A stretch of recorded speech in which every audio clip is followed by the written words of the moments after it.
আজকের মোমোসটা পুরাই ভিন্ন আর অন্যরকম। আর অনেকে অনেক রকমের মোমোস খেয়েছেন। আজকে আমি যে মোমোসটা তৈরি করব পুরাই ভিন্ন আর অন্যরকম। একবার হলেও এই রেসিপিটা ট্রাই করবেন আর খেয়ে আমাকে একটা কমেন্ট করে জানাবেন যে আমার রেসিপিটা তোমাদের কাছে কেমন লেগেছে।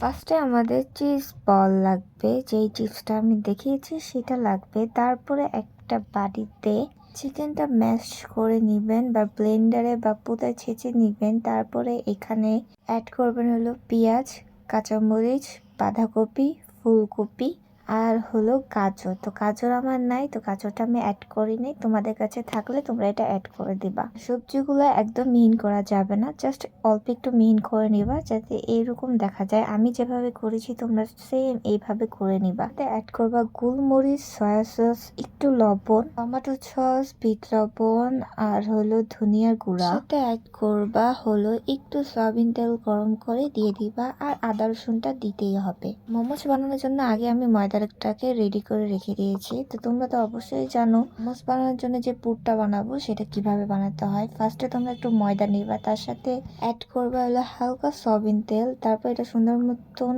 একটু মথে নিবা, তারপর একটু পানি দিয়ে নিবা। হচ্ছে ডোটা একদম নরম ভাবে মথতে হবে। তারপর এটা 10 থেকে 20 মিনিট বা আধা ঘন্টা রেখে দিবা, তাহলে এটা নরম এবং সফট হয়ে যাবে। তারপর এটা সুন্দর করে একটু রুটির মতন বেলে নিবা। তোমরা কেউ যদি চাও মুখা দিয়ে কেটে নিতে পারো বা নিজের মতন ছোট ছোট করে রুটি বেলতে পারো। তো এখানে আমি একটু আমার যে মাংসের পুরটা সেটা আমি দিয়ে দিছি। তারপরে আটার পুরটা তো বানানো শেষ আর ডিজাইন তো দিয়ে দিলাম। কিভাবে মোমোস শেপটা দিতে হয় সেটা কম বেশি সবাই জানো। এখানে আমার চিজ বলটা তোমাদেরকে দেখিয়ে নিয়েছি। তার সাথে এখন ফ্রাই প্যানে একটু হলো দুধ আর হলো পানি অ্যাড করবা, তার সাথে একটু লবণ দিয়ে দিবা, চিজ বলটা ঢেলে দিবা। এবং এই জায়গায় 2 প্যাকেট ছিল, আরো 3-4 প্যাকেট হলে ভালো হইতো, কারণ এটার আঠাটা একটু সফট হইতো বা চিজি চিজি লাগতো।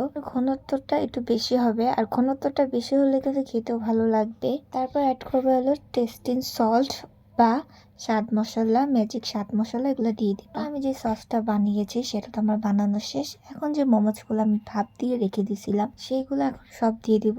দিয়ে দেওয়ার পরে এগুলো একটু নাড়াচাড়া করব। এটা অনেকক্ষণ নাড়াচাড়া করতে হবে, যে পর্যন্ত আপনি যে সসটা একটু ঘনত্ব হবে না, মানে ঘন হবে না, এই পর্যন্ত নামানো যাবে না। আর চুলার চালটা মিডিয়াম দিতে হবে। তো আমার মোমোজ তৈরি করা হয়ে গিয়েছে। এই তো আমার ভাইরাল চিজ মোমোজ হয়ে গেছে। আশা করি তোমাদের কাছে এটা ভালো লাগবে। তোমরাও ওই বাসায় চিজ মোমোসটা তৈরি করে আমাকে কমেন্ট করে জানাইতে পারো। আজকের ভিডিওটা এই পর্যন্ত। সবাই ভালো থাকো, সুস্থ থাকো, আল্লাহ হাফেজ।